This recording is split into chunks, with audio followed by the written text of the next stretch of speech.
The quintessential revolution is that of the spirit, born of an intellectual conviction of the need for change in those mental attitudes and values which shape the course of a nation's development.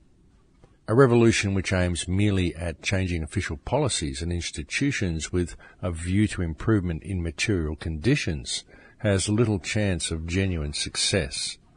Without a revolution of spirit, the forces which had produced the inequities of the old order would continue to be operative, posing a constant threat to the process of reform and regeneration. It is not enough merely to call for freedom and human rights. There has to be a united determination to persevere in the struggle, to make sacrifices in the name of enduring truths, and to resist the corrupting influences of desire, ill will, ignorance, and fear. And that was said by Aung San Suu Kyi. Welcome to Surviving the Matrix, ladies and gentlemen. My name is Maxwell Igan. It's a pleasure to be with you once again, and I'll be your host for the next hour.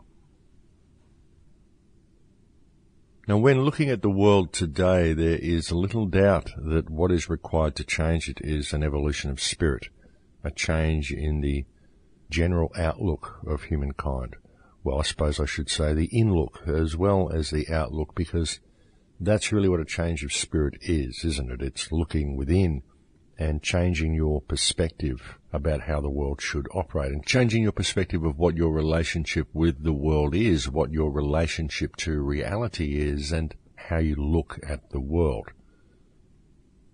Most people, whether they know it or not, actually have a very narrow perspective, because they're only really taking into account that which affects them personally. But if you really step back and you look at the world holistically, you begin to see that one of the big problems that we face is, in fact, the narrow view that most people have and that most people adhere to.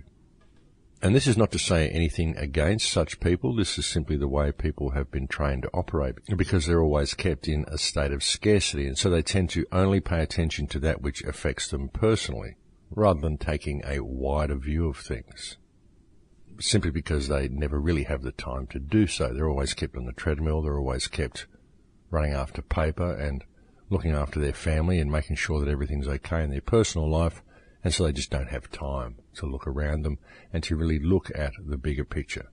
And many people want change, but they're unaware how to really bring about that change, because very often they fail to see that that change must come from within. It must start with a change of spirit, the sort of change of spirit that was mentioned by Aung San Suu Kyi in the quote that I used to open the show.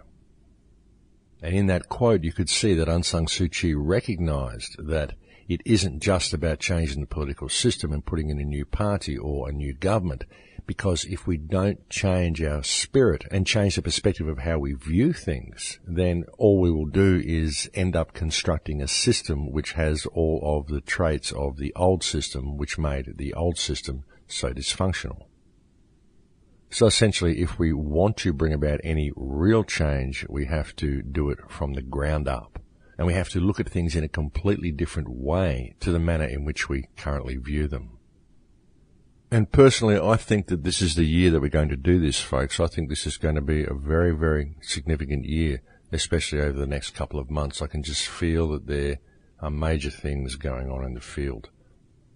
Even here in Australia, we've actually seen the federal government put a moratorium on coal seam gas. One man has basically said water is life and life is more important than resources. And so I believe they've placed a moratorium on all coal seam gas at the moment, which is good in one way. I mean, it means that there won't be any more wells going in, but it also means that those wells that are in and those companies that do have a good foothold now have the monopoly on gas from the country.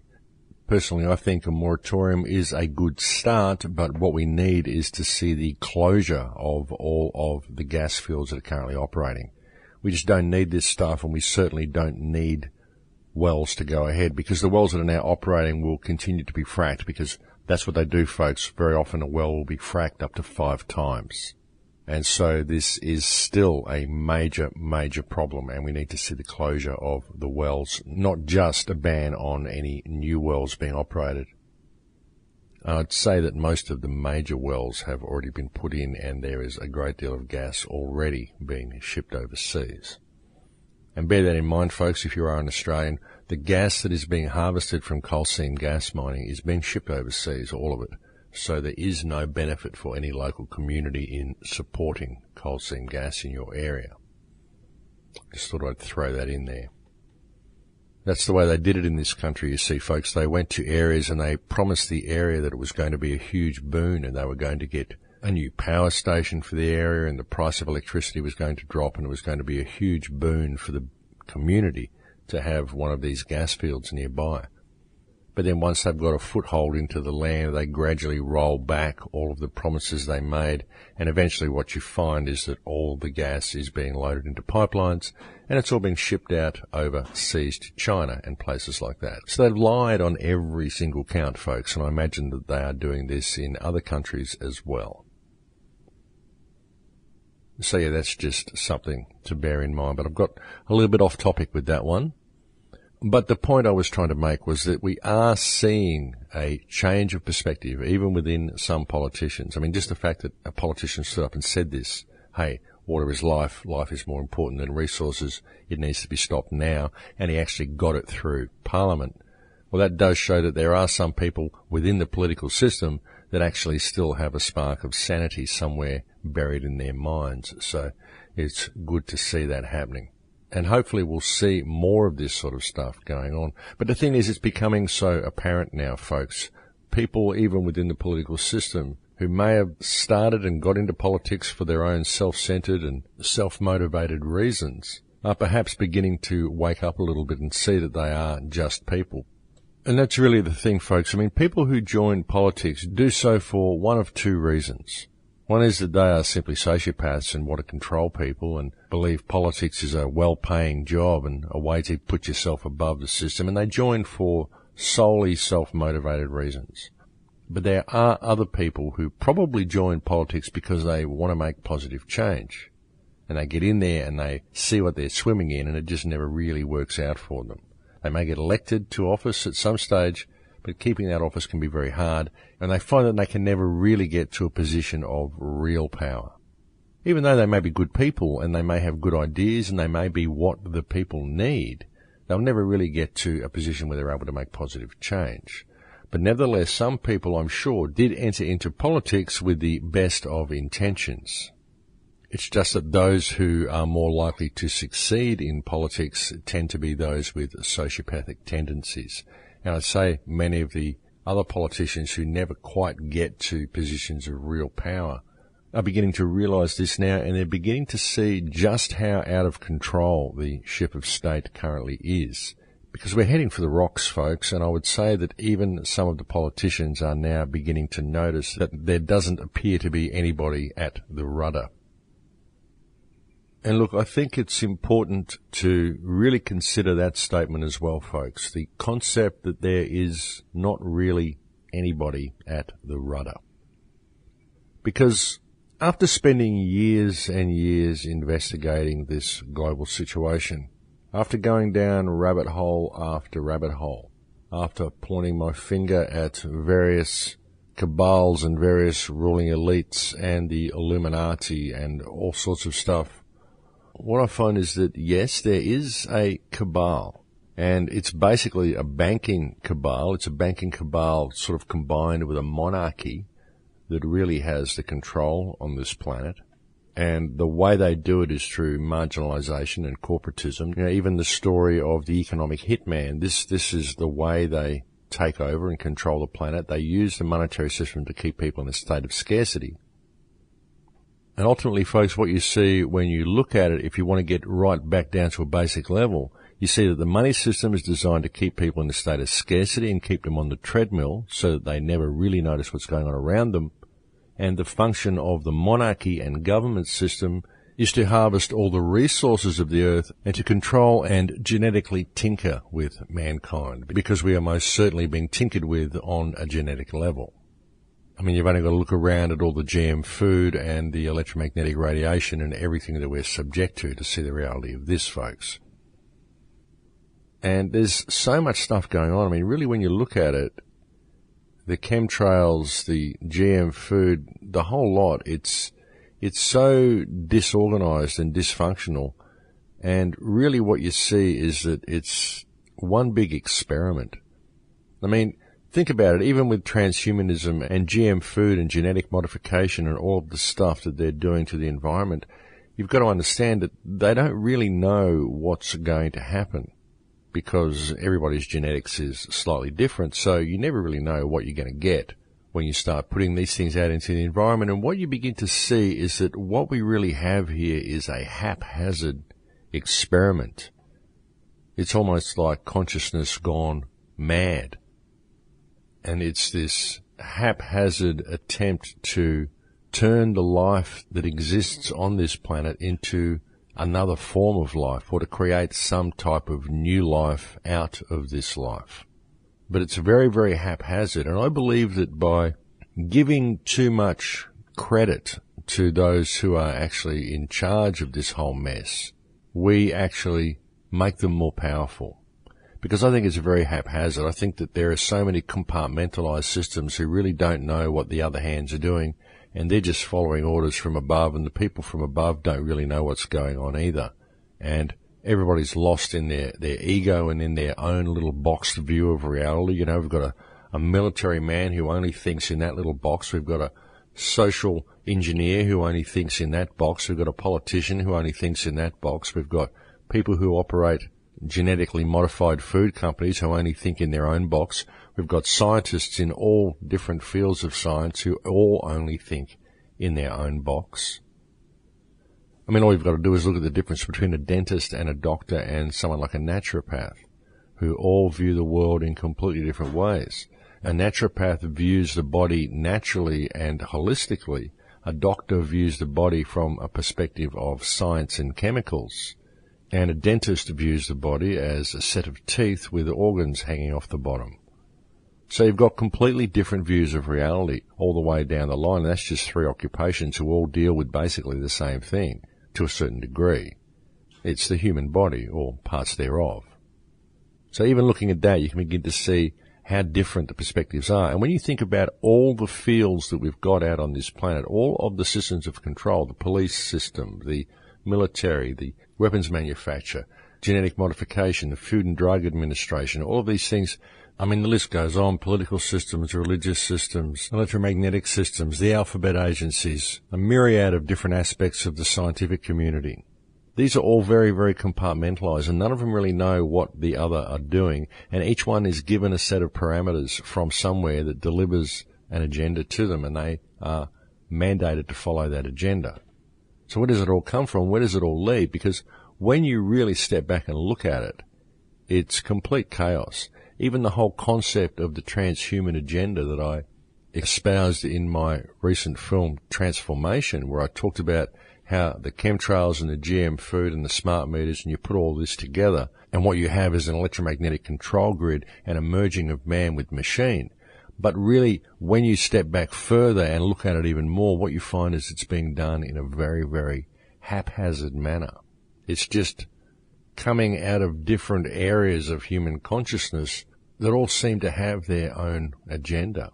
And many of their agendas don't really mesh very well with the agendas of others.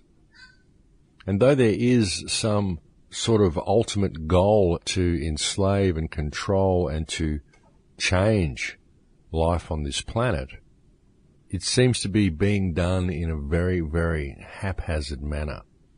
And I believe that one of the main tools that's being used to accomplish it is people's belief that it's being perpetrated by an all-powerful ruling hand at the top, and through the fear and division that is experienced by humankind. Even in the research community here, folks, the alternate research community, there's so much division. There's so much hatred. There's so much animosity. There's so much ego. There's so many people who are so willing to speak out about people who do not behave the way they perceive they should behave. And there are so many people who are locked within the boxes of thought that they've constructed for themselves, and who are so caught up in spells and word magic. It's absolutely amazing to see. But I think really it's all coming to the fore at this stage, folks. I think that's what's happening. I think that's the period that we're in. It's a period of the apocalypse, a period of great revealing. And there will be things that are revealed, and people will show themselves for what they are, simply by their refusal to allow any change to ever take place. Because I honestly don't think we are going to be able to stop the change that is taking place. I think consciousness is waking up. I really do. I believe that we are all connected to everything. But ultimately, the thing that we are connected to the most is this beautiful earth that we live on. And I think the earth itself is waking up. There is a process happening here. The energies are just different now. It's different to what it was last year. And people are beginning to feel that there is change in the air. It's coming. It's there. I can feel it. All we have to do is keep positive and keep fighting the good fight and keep exposing the tyranny and the corruption and the criminality of this world the way we do. But maintain a focus on the solutions, and when you present a problem to someone, at least offer a suggestion as to what the solution may be, or at least offer a pathway to meaningful dialogue to discuss a solution if you don't have one. Personally, I believe the solution is in global unity. I believe the solution is in mutual respect for others. And by global unity, folks, no, I'm not saying New World Order. What I'm saying is that you just respect each other. You realize that the way to live your life is in Lakesh. That is really the way to do it. I mean, the amount of people I've had attacking me lately as well, folks, people have been sending me hate mail because I haven't reacted in the way that they perceive I should have reacted. They've accused me of claiming to be things that I've never claimed to be. And it's interesting, folks, because I don't even usually get depressed, but it can be quite depressing when you get such a barrage of hate mail from people for no apparent reason. I mean, the amount of hate mail I've received for daring to have the people from the OPPT on the show and for not taking one particular side in the matter is phenomenal. And it's very interesting to see how people are actually revealing themselves. And we're going to see a lot of trials and tribulations like this, folks. But it's important through it all to maintain respect for each other. And I know we all have lapses of that, folks. Sometimes I just want to swear at people, and sometimes I do. Because these are very, very testing times with the energies changing so rapidly the way they are. I mean, you're going to find these difficult times and these challenges coming more and more to the fore as these changes become more apparent. But keep supporting each other during the process, and we're going to find ways through it. All the pieces of the puzzle seem to be coming together at the moment, and there are going to be so many people that are resistant to this change. You're going to see so many people, even within the alternate research community, who are so invested in the fight that they're not going to want anything to change. Many people who talk about creating a fantastic new world where everybody is free and we all live in a state of abundance are going to resist the change to that freedom and abundance with tooth and nail, folks. And we're seeing this in the alternate research community now. And one thing I think is important to understand through all of this change, folks, is that there is not one person or one group of people that has all of the answers. And you really do need to be leading yourself through this period. You need to remove that from around you, which is clutter, stuff that you don't need. Get rid of the unnecessary trappings of your life. Things that don't serve you have to go by the wayside so that all you have around you is that which serves you, that which works for you, that which you need to function in your life, that which you love, that which you appreciate. Not all the unnecessary and useless baggage or the stuff that we thought was ourselves. What we need to do through this period, folks, is find ourselves. And in all honesty, I think we are being pushed to do so by our collective consciousness and by the consciousness of this earth that we are connected to.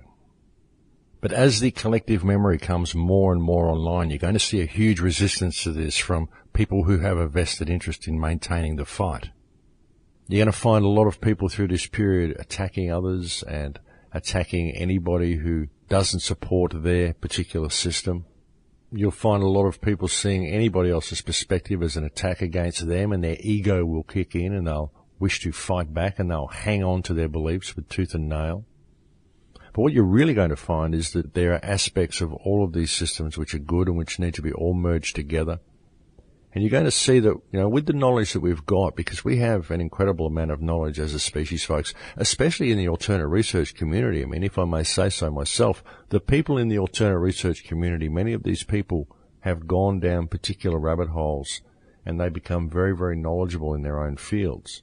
But unfortunately, through that process, many of them have also become very egotistical about the knowledge that they hold. And so they are not prepared to look outside of their field and to respect anybody else's research or anybody else's perspective. But we need to merge all of this together, and we need to merge this knowledge that we have gathered as a single consciousness. We need to merge it all into a completely open forum and an open way of communicating it to each other. Everybody needs to have the knowledge that everybody else has.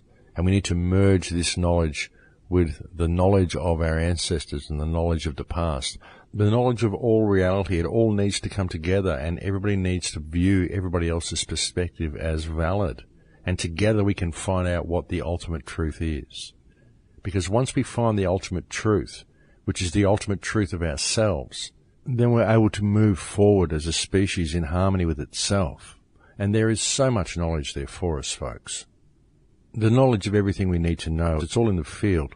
The knowledge of all science, the knowledge of our true connection to reality, the knowledge of this earth.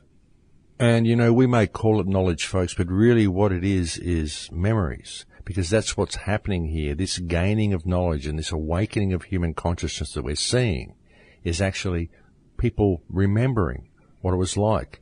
And that's what this knowledge is. The knowledge and memory of what things once were, and the knowledge and memory of what things could be. The knowledge and memory of life living in a Vedic culture and a Vedic society. The knowledge and memory of what it would be like to live in a world that wasn't governed by word magic and spells. And there are so many people still running spells. There are so many people in the alternate research community and in mainstream community who are running spells. In fact, the whole world is running spells, folks. That's because everybody thinks in language. I mean, I've spoken about that so many times, the way people are trained to think in language. And there are so many people running spells, and mostly they're running Roman spells. That's what I see throughout the mainstream, and that's what I see very often throughout the research community. But change is coming. People are waking up to this spellbound reality that we live in, and they're beginning to see that there is another way. And that way is for us to discover ourselves. There's all sorts of stuff that's been happening to expose the system, and there are all sorts of movements that are gaining groundswell and notoriety. And folks, hey, I'll support anything that rocks the boat. Anything that brings this corrupt corporate system to the attention of more people is a good thing to me. But remember through all of it that the solutions to all of the problems that we face ultimately lie within your own heart. They lie within how you approach reality around you, how you interact with the people around you. Don't go pointing the finger at others and believing that everybody is a threat to you, because really it's the predator mind that is the threat. It is that which has superimposed itself over human consciousness and has placed us into this state of division, this state of competition, this state where our way is the only way. And we all believe ourselves to be the center of the universe. And ultimately, I mean, in many ways we are all the center of our own universe. But what we need to understand is that all of these universes overlap, and we can create one wonderful universe by combining all of our perspectives together. And the only way we're going to do that is through respect. And that's what it's all about, folks. Something that I've found to be very apparent, though, within the alternate research community is that there are very, very many people who are willing to speak out against the system and to point the finger, and the act of complaining becomes their lives. But no matter how much they try to change things, they don't get the results that they want, and they don't get the attention that they desire from other people. And so what they do is they attack other people within the alternate research community, because by attacking them, they feel like they've done something, when all they've really done is exercise their own ego and perpetuated the division that keeps the world in its current state of disrepair. It's often a lot easier to get results when you attack someone in the alternate research community. You can get into an argument with them on a thread, and then you can use their name to get yourself more views on YouTube. And this is the way a lot of people seem to carry on. And it's very, very distressing, really, to see human consciousness reduced to the level that it would do that sort of stuff.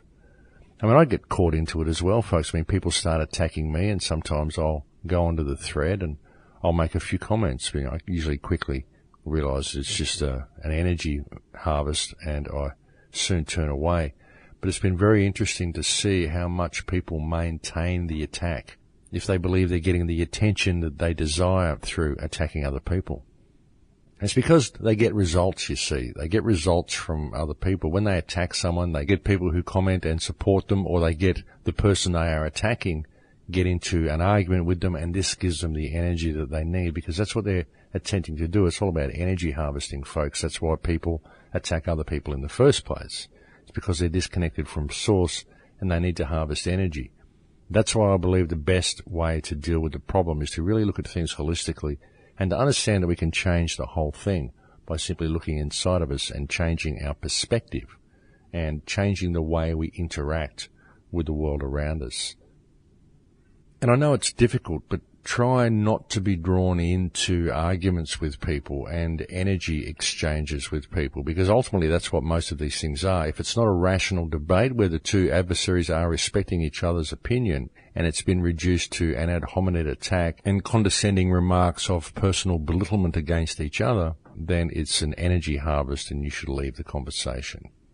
But the point I'm making here, folks, is that there certainly has been a lot of these type of energetic exchanges on the internet lately, and this is also a very good indication of this sifting process that consciousness is going through, and how people are exposing themselves and exposing their own agendas by their willingness to resist any change and to attack anybody who doesn't agree with their own ideas. We all knew this would be a time of revealing, and it's honestly been quite fascinating to sit back and watch the show.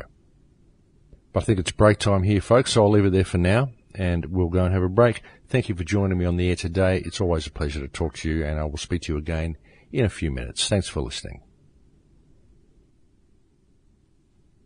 And welcome back, ladies and gentlemen. Now, when you look at the systems of control that have been put in place, and there really are a myriad of systems, folks, one of the ones that has always fascinated me so much is the energetic systems of control that have been put in place. And these are some of the most fascinating to me because they're probably some of the most difficult to really understand, and yet they are all around us. It's like when Morpheus was talking to Neo in the Matrix, and he said the Matrix is everywhere. It's there when you put in your taxes. It's there when you go to work. Because the energetic systems of control that have been put in place are all around us in many forms, but one of the forms that they take that goes unnoticed by most people is the systems of geometry that we are all involved in. People have often said that sacred geometry is the basis of reality. I really see sacred geometry as the mathematical formula that has been used to construct the prison that most people perceive to be reality. And sacred geometry goes a lot further than pretty shapes and tetrahedrons and the things that you see people produce in sacred geometry workshops. Because really, that is the basic form of matter and the basic structure of matter, but all geometry is sacred in its own way because all geometry is used to shape perception and to shape the mind and to mold reality. I've actually developed a theory while I was traveling as to how the schism was placed into human consciousness, what happened, what the event was that disconnected us from who we were before the schism took place. I'm still tweaking the finer details of it, but I intend to make a presentation about it at some stage. And I firmly believe that this schism was created in human consciousness via a method of mind control and geometry, and via the use of an energetic device that was actually created on geometric principles. But that's something that I'll get into once I've formulated a little bit more of a thesis on it.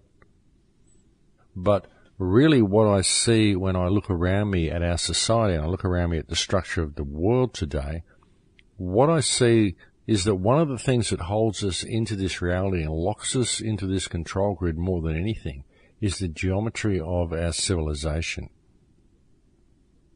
You see, certain geometries create certain energetic fields, and I believe that there are energetic fields that have been created around us which perpetuate the illusion that we perceive to be reality. You see, when you create a certain geometric shape, it creates a certain energetic field in relation to the shape, and this field can affect things around it and things within it. I mean, you've just got to look at the miracle of the pyramid structure.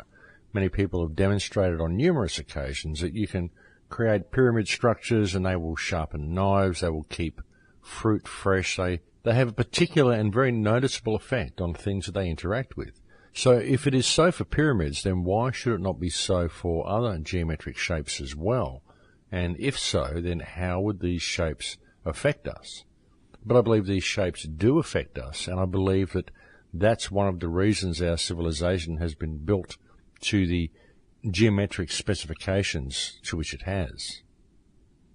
Because when you think about it, geometry itself is very unnatural to creation.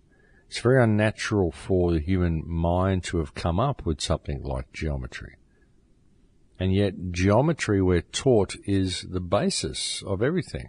When you go to school, you're even taught that basic shapes are geometric shapes. Basic shapes at school are a square, a triangle, a rectangle, a circle. But these are not basic shapes, folks. These are man-made constructs. Basic shapes are spirals and waves. Fibonacci sequence, phi ratio, the golden mean. These are basic shapes. But we're taught no, it's squares, triangles, circles, all the things that are man-made constructs.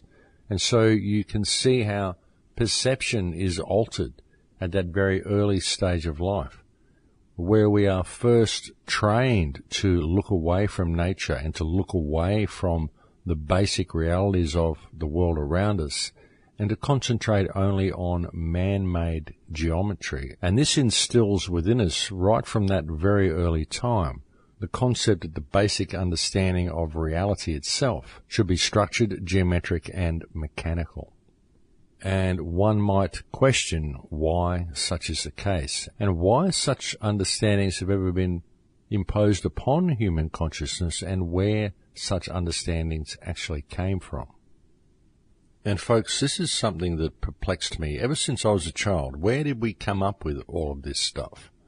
Why, if we were living in perfect harmony with nature and living as hunters and gatherers and laughing and playing and living in our natural state of abundance, which we once obviously were, why would we ever come up with something like civilization? It just really didn't make a lot of sense to me. And also the concept of structured geometry doesn't really make a lot of sense to me either. I often used to wonder why we have this mechanical consciousness which seems to have superimposed itself over our natural state. Because we all do. We all have this incredible love for machines and mechanics. And you'll find that even many women have a love for things that are small and mechanical, little boxes, little lockets, little chains, earrings, little bits of metal that people hang off their body. I've often wondered what the attraction for this mechanical stuff is, where it came from, and why this would be part of human consciousness. And this became even more pronounced for me after I did the ceremonies I did last year in Peru, because of the connection that I got to reality during ceremony, the connection that I got to nature and to the earth and to all reality around me. And I began to clearly see that this was a reflection of a natural state that I should be in all the time and that all people should be in. And so one really has to question how we became so disconnected, and what it was that superimposed this mechanical mindset over our consciousness and gave us the love for the things that we love and caused human consciousness and human science and human society to pursue the goals that it is currently pursuing. The need to make more efficient machines, the need to search for artificial intelligence, and the need to merge humankind with machine. Because that's what we're doing, folks. We're merging ourselves with machine, and we seem to be pursuing incredibly opposite goals. On one hand, we want to maintain our health, and we want to be all that we can be biologically. Although very often with people these days, it isn't just biologically, it's physically, because it's all about your physical appearance and not really about who you actually are. So that's what we do on one hand. But on the other hand, we seem to be obsessed with the creation of artificial life. We want to be able to take chemicals and rocks and minerals from the ground and combine them in a laboratory and come up with something that is alive and that has a soul and that can be like us, a child of man, so to speak. It's like we wish to turn ourselves into God. We want to be able to create life. But the thing is, we can already create life through procreation. And yet, procreation has been vilified as something dirty. And there's been a huge wedge driven between the genders, and sex is viewed as something taboo. And yet all sex is a natural form of expression, and it is the creation of life. So why would we be so obsessed in creating artificial life and so neglectful of the life we can already create? It really is a very bizarre thing when you look at it. And the question is, how do we get into that mindset? How do we go down this path to begin with? Why would we even think of doing things such as we do? Because really, folks, when I look around me at civilization, I see something that is incredibly detrimental to humankind, incredibly detrimental to the planet. I can't see how civilization serves us or serves the planet or serves life in any way, shape or form. It seems to be something completely alien to natural human consciousness. And I have to wonder who it was who first picked up a rock from the ground and decided to turn it into metals, and how they even knew what metals were, and why they would even feel that they needed metals. Because if we were living in a situation where we were living in harmony with nature, and our life would consist of basically eating, resting, and playing, then why would we come up with something like civilization? Why would we ever deviate from that path and decide that we needed something like a city? And there may be some people who listen to this and go, well, look, it's just a natural progression. That's what we do. That's the way our minds work. But the question I'm asking is why? Because it just doesn't seem natural to me. I mean, it may be the way our minds work now, but through my experiences in life, I don't believe that it's the way our minds should work. And as I've mentioned on a few shows previously, I think a lot of what the problem is here is the predator mind, the mind that has superimposed itself over the human experience. And really, when I look at the human experience, folks, I can see that this has happened, most especially in Western culture, well, really in any culture that's been civilized. See, it's the civilization of the culture which disconnects them, and it's the geometry of the civilization which helps them stay disconnected. The flat surfaces, the square walls, the right angles, the symmetry in everything that we build. Nature is not symmetrical, and everything about our civilization and societies is designed to disconnect us from nature. The only time we really have anything to do with nature is when we want to manipulate it into some pretty picture that we use to stimulate our own aesthetics and our own environment. Generally speaking, we seem to have over the years developed a very, very obtuse view of nature. We see it as something that's disconnected from ourselves, but really we are part of nature. We don't view it that way. We view it as something we can manipulate, something we can look at, something that we can use as a resource. And I don't know about you folks, but I think that's a very bizarre way of looking at things. It just doesn't make any sense to me. Because everything that is us is the earth. We come from the earth. We literally do come from the earth. The earth is our home. It is our life. It is all that we know. We'd be in a pretty bad state without it. We'd kind of be floating in space, folks, and I don't think that would work out very well for us. And yet we are so neglectful of this earth, and we seem to just simply take the planet for granted. We think it's just something that's there for us to use. It's big, we can do what we want to it, and it will never be damaged. It will always replenish itself, and it's simply there for us. It isn't the planet that's important, it's us.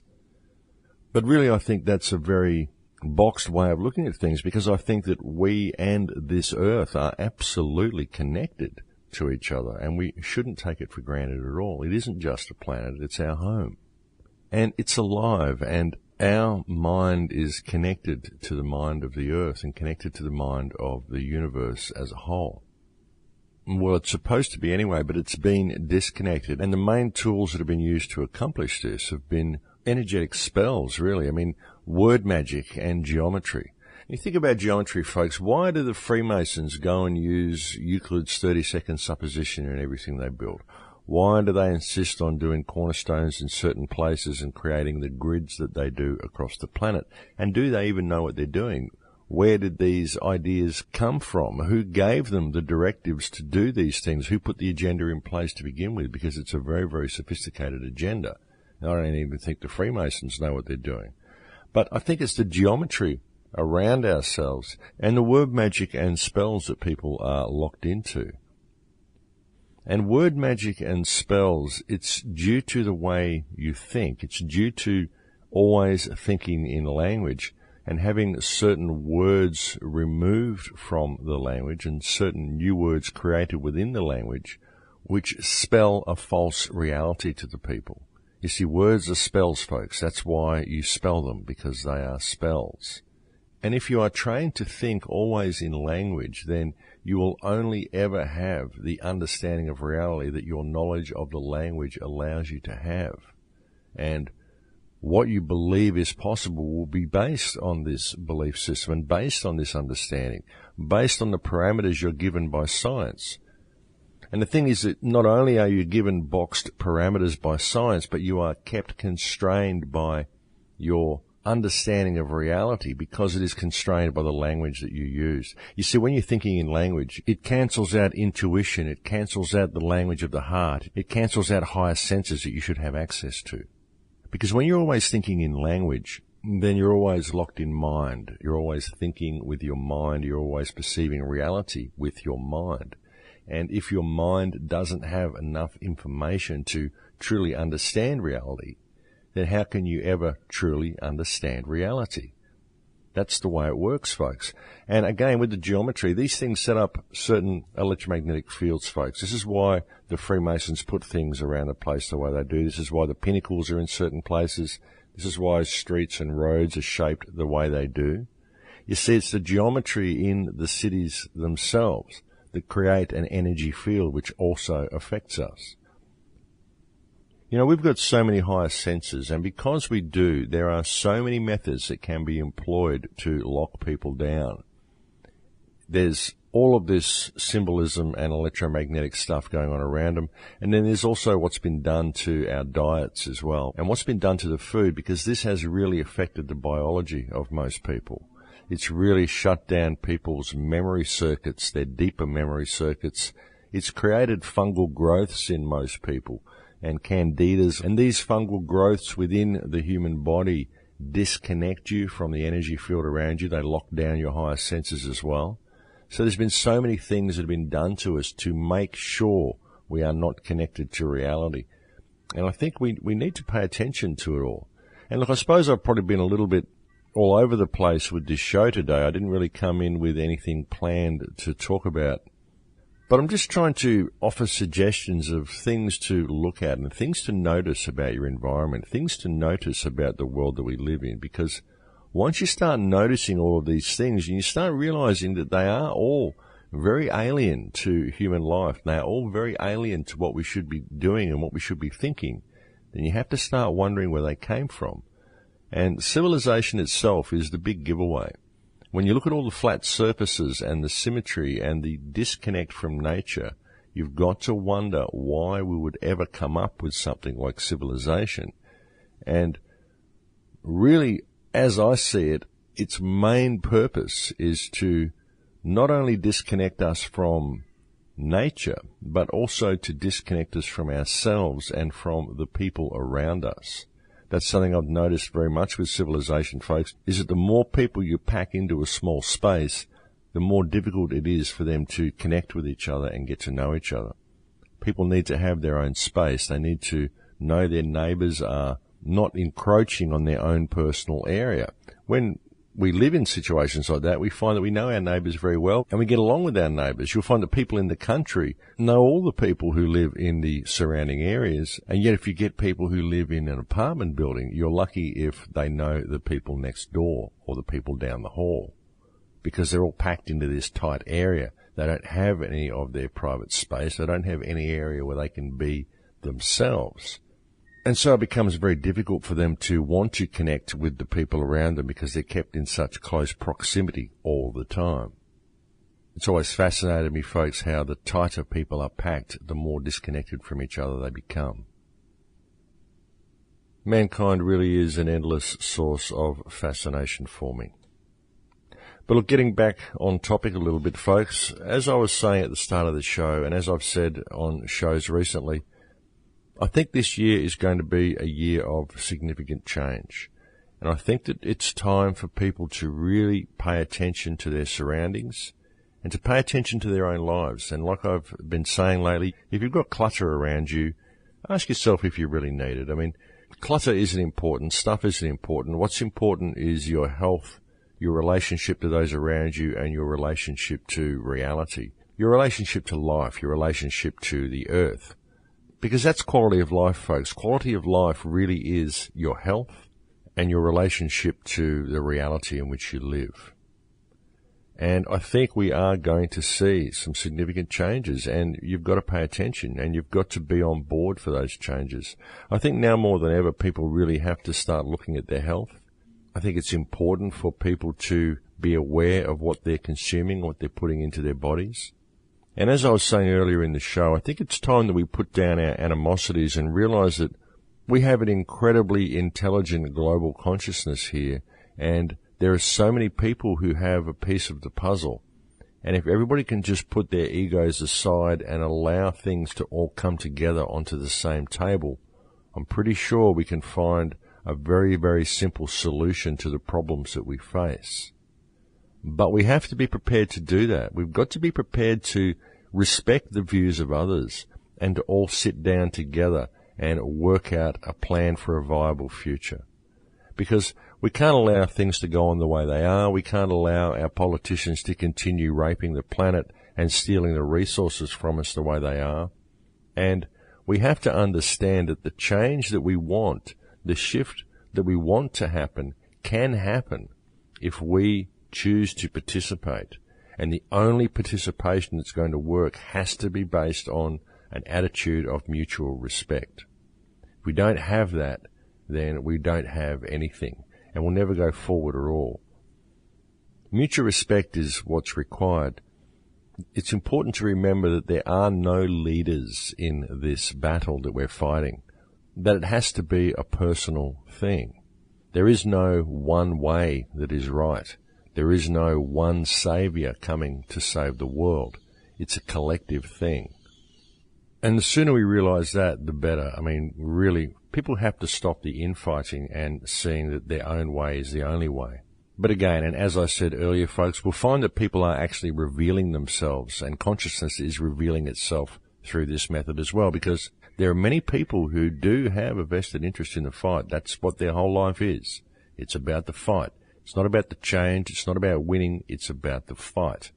Many people have constructed their own little methods of doing things. Many people building alternate communities, which is simply denial of reality, As I've often said, folks, we don't need to build alternate communities. We need to fix the one that we've got. If you build an alternate community, you're simply turning your back on the world, and it's just going to go to hell around you and drag you down a little bit later. So we have to pay attention to what's going on, pay attention to ourselves, pay attention to each other, and start basing our lives in mutual respect.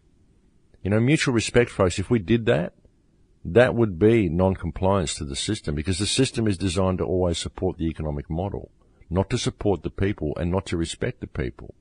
But you imagine if every company, every business, every transaction on this planet was based on mutual respect rather than profit, the whole world would change in 3 seconds. And it really would be that simple to do. But now is the time, folks. This is the year when we are being given an opportunity to lead ourselves.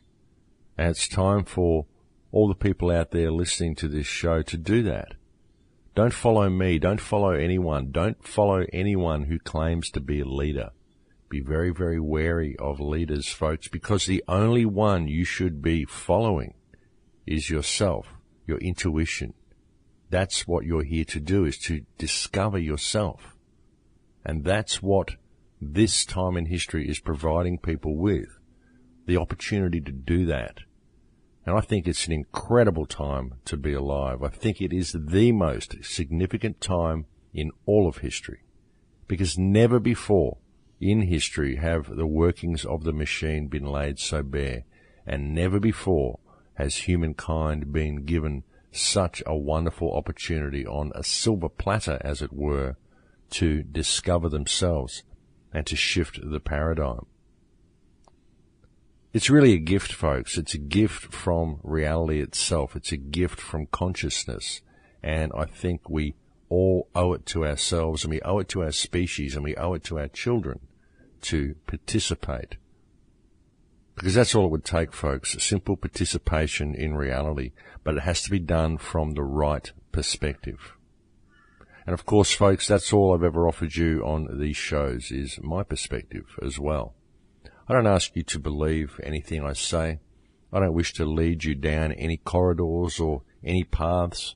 I have no agenda in what I do. My only goal is to help awaken consciousness and to create a better future. And all I can do is offer my appreciation to those who listen, and rest assured that those who do listen understand what my intention is with these shows.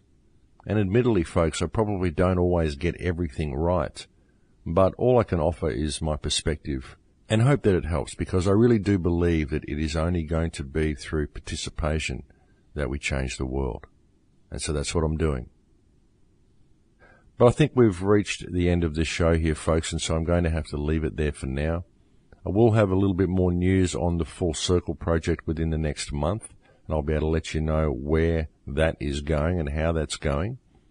It's been very difficult trying to put it all together with moving and all the things that I've been doing, but that is something that's definitely on the boil for this year. The trip to Peru is still on for those who are interested in it. I just haven't organized anything yet. And I feel that it is going to be a very eventful year. But that is it for me, folks. Thank you to anybody who has ever made a contribution to the website. It's very, very much appreciated, and I cannot thank you enough for the support you've shown me over the years. And I like to say that just because I don't get time to answer the emails that I get, and I don't get time to answer the many messages that I get, sometimes I get attacked by people for not answering their messages. But folks, I really do receive sometimes up to 600 emails a day, and it can get very, very difficult to answer them. I do read them. I do read everything that comes, but if I don't click answer right then and there and reply as soon as I see it, which can be very time consuming, then often they can get buried in the pile and I forget to answer them. So please accept my apologies for that, but thank you very much for the support that you've shown me. But I'll have to leave it here for now, folks. I'll look forward to speaking to you again next week. Please take care until then. Thank you for spending this time with me today. In Lakesh, my friends, in Lakesh.